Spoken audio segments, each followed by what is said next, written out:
سرخط مهمترین خبرها. فرد حمله‌ور بر رئیس برق مسجد 8.5 سال زندانی شد. وکیلش ناراضی است. در تاجیکستان 39 قرقیزستانی برای عبور غیرقانونی مرز جزا گرفتند و 3000 خدمتچی دولتی کار را بس کردند.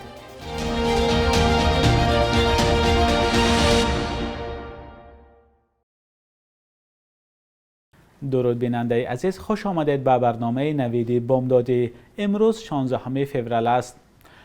دادگاه ناحیه مسجد یک نفر را با اتهام حمله و زخمی کردن رئیس اداره برق به 8.5 سال زندان محکوم کرده است. حادثه ماه اکتبر سال گذشته رخ داده بود. روز 16 فوریه در دادگاه ناحیه مسجد به رادیوی آزادی گفتند حکم فرد گمانبر هفته گذشته صادر شده است. مقامات اسم فرد حمله‌ور به رستم تویچیف رئیس اداره فروش برق ناحیه مسجد را افشا نمی کنند، ولی به گفته همصحبتان رادیوی آزادی در دادگاه ناحیه مسجد این نفر کارمند سابق اداره برق بوده.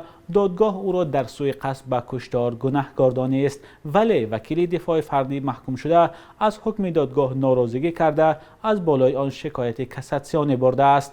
ماه اکتبر سال گذشته منابع رادیوی آزادی خبر داده بودند که بر رستم تویچیف رئیس اداره فروش برق ناحیه مسجد در اتاق کاریش حمله کرده با کارد به قفس سینه اش زدند.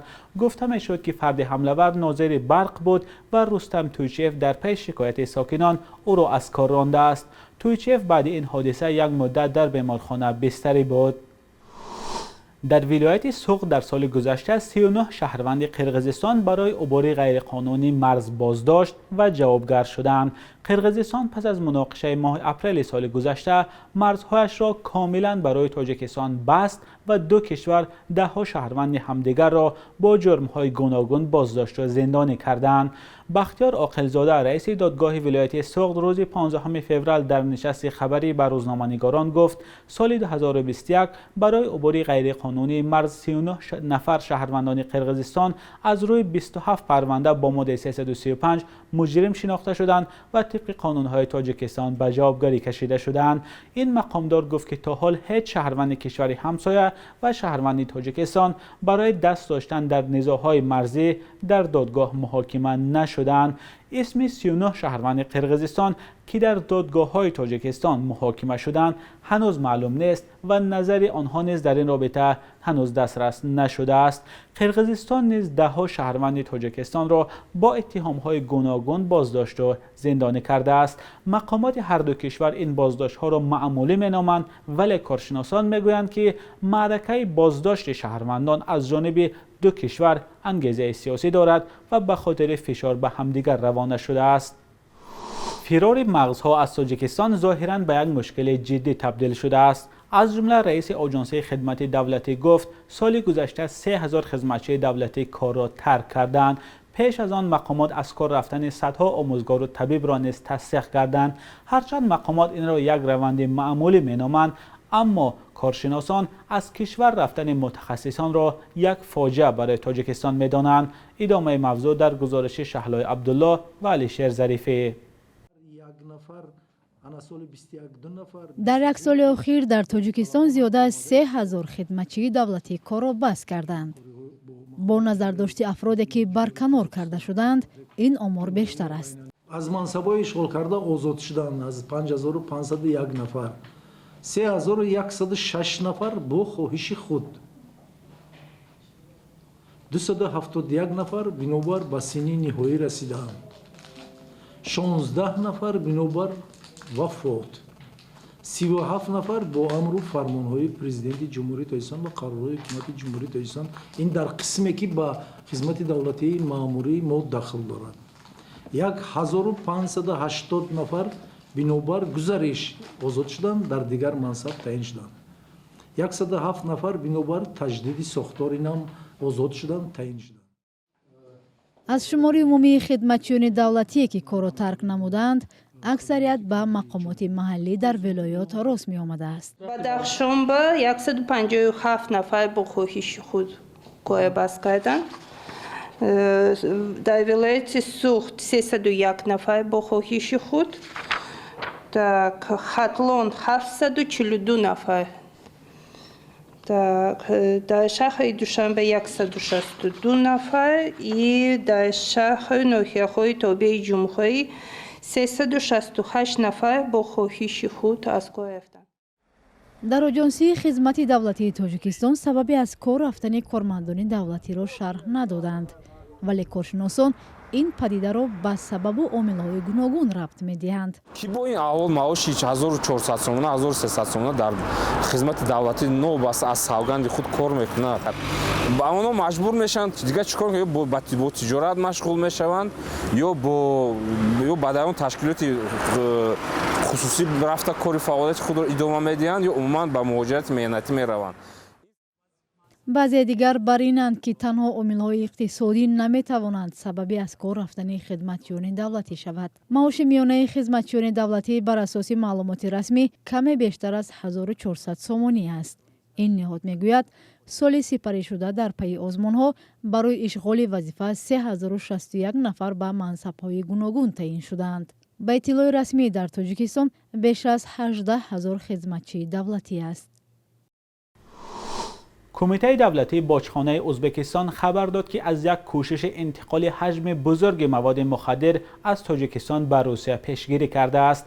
در خبرنامه اداره گمرک ازبکستان که روز 15 فوریه نشر شد آمده است نقلیات بارکش از تاجیکستان به سمت روسیه روان بود و در گذرگاه آیبک مسئولین گمرک آن را برای تفتیش نگاه داشتند. به گفته منبع از داخل این نقلیات بارکش 229 کیلوگرم مواد مخدر آشکار شده است. مقامات تاجیکستان تا حال در رابطه با این حادثه اظهار نظر نکردند. دقیق نیست که این ماشین بارکش چگونه با این مقدار بزرگ مواد مخدر از گذرگاه فاتح آباد تاجیکستان عبور کرده به آیبک رسیده است. این بار اول نیست که اداره گمرک ازبکستان از داخل نقلیات هایی که از تاجیکستان می روند مواد مخدر پیدا می کند. ماه نوامبر سال گذشته هم گمرکچیان ازبک از داخل یک ماشین تاجیکستان 156 کیلوگرم مواد مخدر پیدا کرده بودند. ولادیمیر پوتین رئیس جمهوری روسیه در پایان دیدارش با صدر اعظم آلمان گفت مسکو خواهان جنگ با اوکراین نیست. دیدار پوتین و اولاف شالز روز 15 فوریه برگزار شد. پوتین در این ملاقات گفته است کشورش امیدوار است که فرانسه و آلمان مقامات اوکراین را وادار میکنند که سازشنامه مینسک را اجرا کند. تجمع بیش از 100,000 نیروی روسیه در مرز با اوکراین نگرانی کشورهای غربی را به میان آورده است. امریکا و دیگر کشورهای عضو ناتو میگویند روسیه با جمع آوردن نیروی زیاد در مرز با اوکراین میخواهد به کیف حمله کند، هرچند مسکو به تکرار این را رد کرده است. جو بایدن رئیس جمهوری آمریکا روز سه‌شنبه 15 فوریه در کاخ سفید گفت باور ندارد که مردم روسیه خواستار جنگ با اوکراین باشند. بخش یک روز تاریخ را همکارم خرامان بقازاده تقدیمتان میکند که مهمترین تحولات تاریخی در روز 16 فوریه را فرا میگیرد.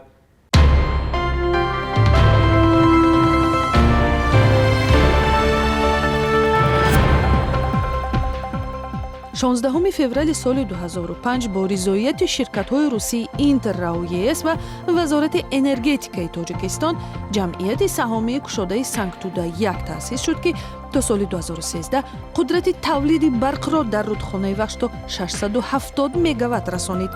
75% саҳмияҳои он ба Русия ва 25%аш ба Тоҷикистон марбут буда, яке аз муассисаҳои муҳими стратегӣ ба шумор меравад. 16 феврали соли 2011 парлумони Тоҷикистон қонунеро қабул кард, ки ба пешгирӣ аз маблағгузории терроризм равона шудааст. ҳадафи ин қонун назорати амалиёти бонкии шубҳанок, яъне интиқоли маблағҳоест, ки имкон дорад барои аъмоли террористӣ ва дастгириву кӯмаки ин гурӯҳҳо масраф шавад. мунаққидон мегӯянд ҳукумат аз ин қонун зидди мухолифони сиёсӣ ва наздикони онҳо истифода мекунад. 16 феврали соли 1954 зодрӯзи ҳоҷи Акбар Тураҷонзода муфтии собиқи Тоҷикистон мебошад. Тураҷонзода солҳои охири шӯравӣ раҳбари идораи қозиёти мусалмонони Тоҷикистон ва баъдан узви шӯрои олии Тоҷикистон буд.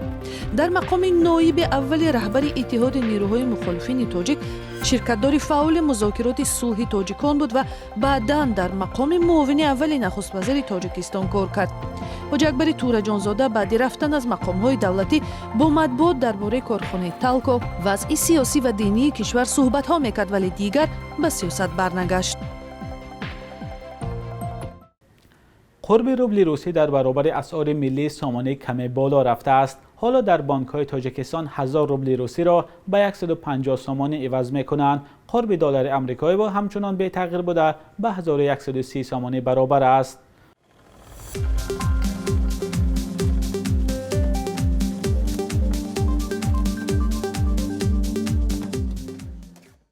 بیننده گرامی، مهلت جدا شده برای برنامه نوید به انجام رسید. خبر و گزارش‌های از این بیشتر را در سامانه رادیوی آزادی با نشان azadi.org و azadi.mobi پیدا کنید. فردا در همین وقت و ساعت شما را انتظاریم.